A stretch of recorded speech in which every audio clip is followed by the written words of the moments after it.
안녕하세요, 섭입니다. 이번에 오랜만에 가죽 언박싱을 영상을 찍어보려고 하는데, 물론 그 전에 제가 가죽을 꾸준히 사긴 했었는데 이미 소개시켜 드렸던 거나 그런 거는 영상을 따로 찍진 않았고요. 이번에는 제가 오랜만에 사는 가죽이 있어서 이렇게 영상을 찍게 되었습니다.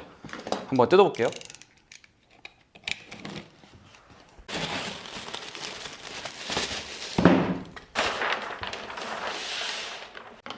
자, 이렇게 박스에서 꺼냈습니다. 이 가죽은 뷰테로라고 하는 가죽이고요. 대표적인 베지터블 가죽 중에 하나입니다. 제가 예전에 영상에서 종종 말씀드렸듯이 저는 베지터블 가죽이 나쁘다고 생각하진 않는데 저의 취향이나 저의 선호에 맞지 않아서 잘 쓰진 않았었는데, 이번에 작업할 게 있어서 이 베지터블 가죽 뷰테로 가죽을 구매를 했고요. 이것 같은 경우는 제가 반장을 구매했어요. 이제 판매하는 곳에서 반장을 조금 더 평당 단가가 비싸긴 하지만 판매를 하는 터라 제가 이렇게 반장을 구매를 했고요. 보시면 이렇게 해서 길이를 봤을 때 이쪽이 척추선이거든요. 척추선 기준으로 반장을 구매를 했는데 이 끝에서 끝 길이가 대충 한 110cm, 120cm 정도 나옵니다. 그래서 남성분들 기준으로 벨트나 그런 것들을 만들 수 있는 정도라고 보시면 좋을 것 같아요. 그리고 이것 같은 경우는 제가 PR을 하지 않은 채로 받았습니다. 그래서 두께 자체가 정말 두꺼운 가죽이고요. 그래서 지금 두께를 보면 제가 체크를 한번 해볼게요.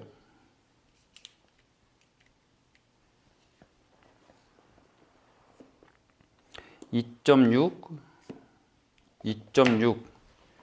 그리고 가운데도 2.78, 2.7, 한 2.6에서 2.8 정도 되는 꽤나 두께가 있는 가죽입니다.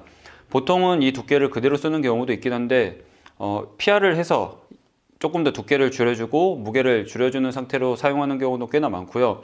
특히 이 뷰테로 가죽 같은 경우는 어디 많이 쓰냐면 지갑에 조금 많이 쓰는 편이라고 보시면 좋을 것 같아요. 물론 가방이나 그런 것들도 마찬가지지만 베지터블 가죽으로 그 T자 슬롯을 만들어서 하는 그런 스타일에 조금 많이 쓰는 편이고, 보통 그런 경우에는 두께를 한 0.7에서 0.9 사이로 해서 쓰시는 편인 것 같아요.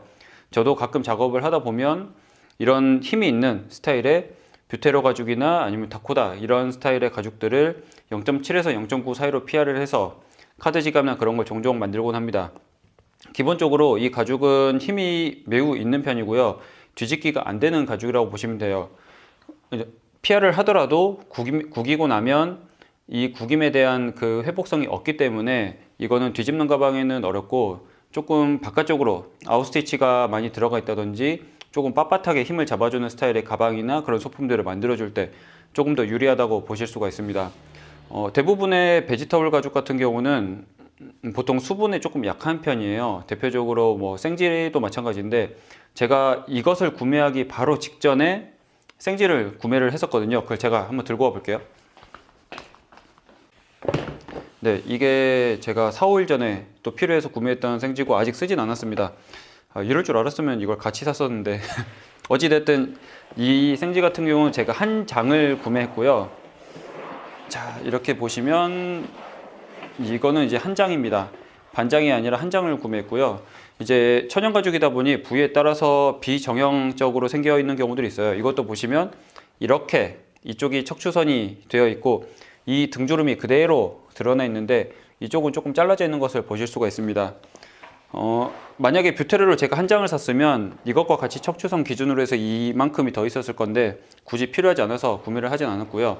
이런 생지나 대부분의 베지터블 가죽 같은 경우는 물을 떨어뜨리면 그 수분이 흡수가 되고 나중에 마르면 그게 자국으로 남는 경우들이 꽤나 많습니다. 그런데 이 뷰테로 가죽 같은 경우는 별도의 피니시 처리가 되어 있기 때문에 오일이나 유분을 가지고 이리저리 이제 나름 그 기술력으로 해서 만든 가죽이라고 하더라고요. 그래서 이것 같은 경우는 같은 조건에서 물을 떨어뜨려도 이런 생지나 다른 베지터블 가죽이 물이 바로 흡수되는 느낌이 있는가 반면에 뷰테로 가죽은 그렇진 않습니다. 물을 살짝 떨어뜨려 보면 이 물이 흡수되는 게 아니라 그대로 있는 편이거든요. 그래서 바로 닦아버리거나 그러면 괜찮기 때문에 그런 차이점이 있다고 보실 수가 있습니다. 그래서 뷰테로 가죽 이야기를 마저 하자면, 저는 이 가죽 같은 경우는 벨트를 만들려고 구매를 했고요. 벨트 같은 경우에 저는 크롬 가죽을 쓰면 2장을 겹치고 보강을 해서 만드는 스타일로 했었는데, 이것 같은 경우는 이 두께 그대로 해서 도톰한 이제 통가죽 스타일로 만들려고 구매를 했습니다.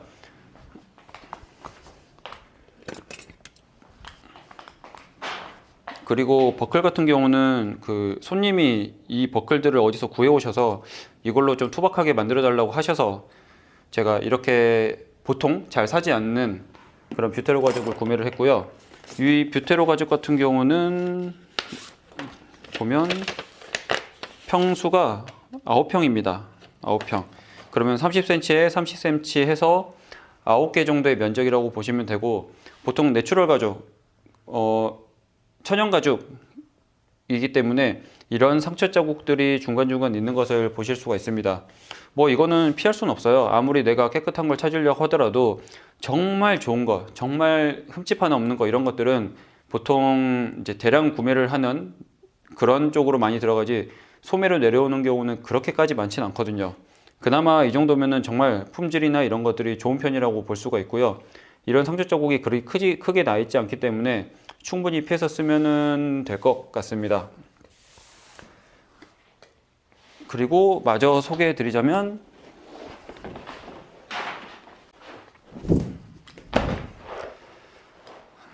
이거는 보통 생지라고 우리나라에서 많이 하고요. 영어로 하면 내추럴 레드라고도 많이 하죠. 별도의 이런 염색 처리나 그런 처리들을 최대한 하지 않고 방부 처리만 해서 만든 것을 보통 내추럴 레더라고 많이 하고요.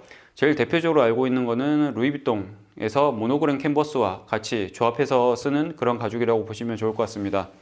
그래서 이 가죽 같은 경우는 약간 미색이나 아이보리 그런 톤인데, 나중에 시간이 지나면 지날수록 조금씩 태닝이 된다라고 하죠. 보통 에이징이라고 정확히는 표현을 하는데, 보통 얘기하시기로는 태닝이 된다, 어쨌든 색상이 조금씩 진해진다 라고 얘기를 하는데, 그렇게 알고 계시면 좋을 것 같습니다.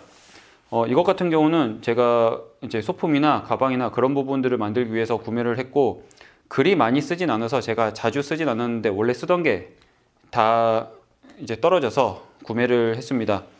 이것 같은 경우에 여기 보시면 이 등주름이 조금 많이 드러나 있는 편이에요. 근데 이 등주름도 뷰테로 가죽도 마찬가지지만 이 표면을 살려서 만든 그런 가죽 같은 경우에는 가죽의 장마다 그런 편차가 조금 있는 편입니다. 만약 내가 이런 것을 너무 신경 쓴다고 하면 직접 가서 사는 수밖에 없고요. 아니라고 하면 어느 정도는 수용을 하고 구매를 한다든지, 아니면 판매하시는 분께 최대한 적은 것을 이렇게 추천을 해 주시라, 좀 골라 주시라 라고 이제 부탁을 하는 수밖에 없습니다. 근데 저는 개인적으로 어차피 이거는 가죽 본연의 그 표면 느낌을 살린 가죽이잖아요. 그렇기 때문에 이 부분이 들어가 있어도 충분히 괜찮다라고 생각을 합니다. 이게 자연적인 거잖아요. 이제 만약에 이런 게 싫으면 일정한 무늬로 찍었다든지 그런 가죽들을 쓰시는 게 좋기 때문에, 내가 베지터블 가죽 그 본연의 느낌을 그대로 살리고 그것을 좋아한다라고 하면 이런 약간 비정형적인 무늬도 조금 사랑해 볼 만한 그런 포인트이지 않을까 라고 말씀을 드리고 싶어요. 그리고 참고로 제가 베지터블 가죽을 보통 메이커들 대량 생산으로 만드는 그런 데서 잘 쓰지 않는다라고 말씀드렸는데, 그런 이유가 이런 비정형적인 무늬를 고객, 커스터머가 이제 봤을 때 조금씩 다른 부분을 좋아하지 않기 때문에 잘 쓰지 않는다라고 말씀드렸던 그 영상도 한번 참고해 보시면 조금 더 재밌게 즐기실 수가 있을 것 같습니다. 근데 확실히 크롬 가죽보다는 이 본연의 느낌이, 질감이 살아있는 게 너무 좋긴 하네요. 제가 많이 쓰진 않더라도 종종 이렇게 제가 보여드리지 않은 가죽 보여드릴 때 한번 영상을 찍어 보도록 하겠습니다. 좋네. 네, 다음에는 다른 영상으로 찾아오겠습니다. 감사합니다. 참고로 이 가죽은 제가 말씀 안 드렸는데 1.3으로 PR을 했어요. 두께를 1.3으로 PR을 했고, 제가 제 용도에 맞게끔 PR을 한 거기 때문에 그렇게 참고를 해보시면 좋을 것 같습니다. 감사합니다.